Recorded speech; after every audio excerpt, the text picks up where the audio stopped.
তিলপাড়া ব্যারেজের পিলারে ফাটল, সেই ফাটলের কথা আমরা আপনাদের আগে বলেছিলাম। সেই ফাটল ধরা 4টে পিলার ভেঙে বসে গেল। তিলপাড়া ব্যারেজের 4টি পিলার ভেঙে বসে গেল ময়ূরাক্ষীর অতিরিক্ত জলের চাপে। কি অবস্থা সেখানকার? সুপ্রতিম রয়েছেন আমার সঙ্গে। সুপ্রতিম, কি পরিস্থিতি? দেখো, তিলপাড়া জলাধারের যে 4টি পিলার ফাটল ধরা ছিল এবং সেটার মধ্যে দিয়ে কিন্তু ধীরে ধীরে জল ছাড়া হচ্ছিল, কিন্তু ইতিমধ্যেই সেই 4টে যাওয়ার 8 ঘন্টা আগে কিন্তু ভেঙে পুরোপুরি বসে গেল।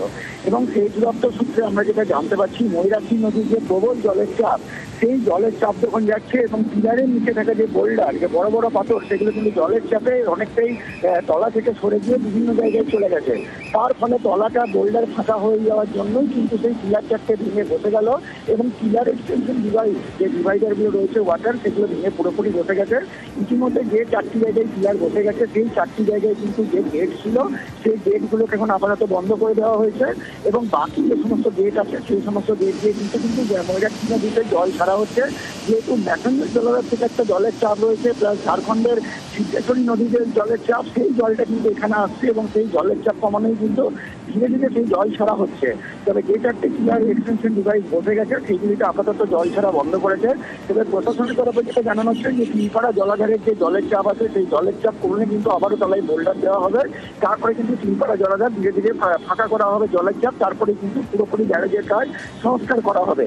কিন্তু এই মুহূর্তে ঝাড়খণ্ডে যেভাবে বৃষ্টিপাত চলছে, তাতে কিন্তু জলের চাপ আরও বাড়বে এবং প্রশাসন কিন্তু চিন্তায় রয়েছে। যে 4টি ডিভাইস বসেছে, অর্থাৎ তলা থেকে বোল্ডার সরে গেছে, পাশের যে গেটগুলি খোলা রয়েছে, ওই জলের চাপে যাতে এদিকের কোনো বোল্ডার না সরে যায়, সেটাও কিন্তু চিন্তায় রাখছে প্রশাসন। এখানে আমাদের এসি সাহেব আছেন, ইঞ্জিনিয়ার, উনি আমাদেরকে জানালেন কি আমাদেরকে এখন ছোট 4 চাকা গাড়ি আছে সেটা রেস্ট্রিক্ট করতে হবে, মোটরসাইকেল ওগুলো রেস্ট্রিক্ট করতে হবে। তো সেটা আমরা এখন প্রসেস স্টার্ট করছি। আমরা কিছু বাইকগুলোকে আটকে হয়েছে, যতগুলো বাইকগুলো চলে এসছে এদেরকে একটু আস্তে আস্তে করে আমরা ক্লিয়ার করে তারপরে ফুলি রেস্ট্রিকশন হবে। এখন কোনো বাকি ছোট গাড়ি বগেরা আমরা অ্যালাউ করছি না। যতগুলো গাড়ি চলে সেটা ক্লিয়ার করে তারপরে কোনো গাড়ি বগেরা বিকেল অ্যালাউ হবে না। আর এটা চলবে যতক্ষণ অব্দি আমাদেরকে ইঞ্জিনিয়ার সাহেব যতক্ষণ বলবেন, অতক্ষণ রিপেয়ার চলছে, অতক্ষণ আমাদের রেস্ট্রিকশন চলবে। বড় গাড়ি তো আগে থেকে বন্ধ ছিল, কিন্তু এখন ছোট গাড়িও রেস্ট্রিকশন করা হচ্ছে। ডিভিসি ছাড়া জলে খানাকুলের বিস্তীর্ণ এলাকা যে জলের নিচে, সে ছবি তো আপনাদের আগেই দেখিয়েছি। কিন্তু জল থই থই স্কুল, আর সেই স্কুলে ক্লাস চলছে। এরকমও হয়। কামদেবপুর স্কুলে ঠিক সেই ছবি ধরা পড়ল। বেশ কিছু জায়গায় আমরা দেখেছি যে সেখানে স্কুলে ছুটি দিয়ে দেওয়া হয়েছে, কিন্তু যেখানে যেখানে পরীক্ষা চলছে সেখানে উপায় নেই। কোথাও ট্রাক্টরে করে, কোথাও নৌকায় চেপে পরীক্ষার্থীরা পরীক্ষা দিতে যাচ্ছে।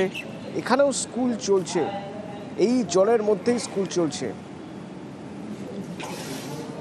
শুভদীপ রয়েছে সরাসরি আমার সঙ্গে। শুভদীপ, কোনো উপায় ছিল না? গোটা দিন কি স্কুল বন্ধ রাখা যেত না? তাহলে কি সিলেবাস শেষ করতে সমস্যা হতো, নাকি স্কুলে পরীক্ষা চলছে?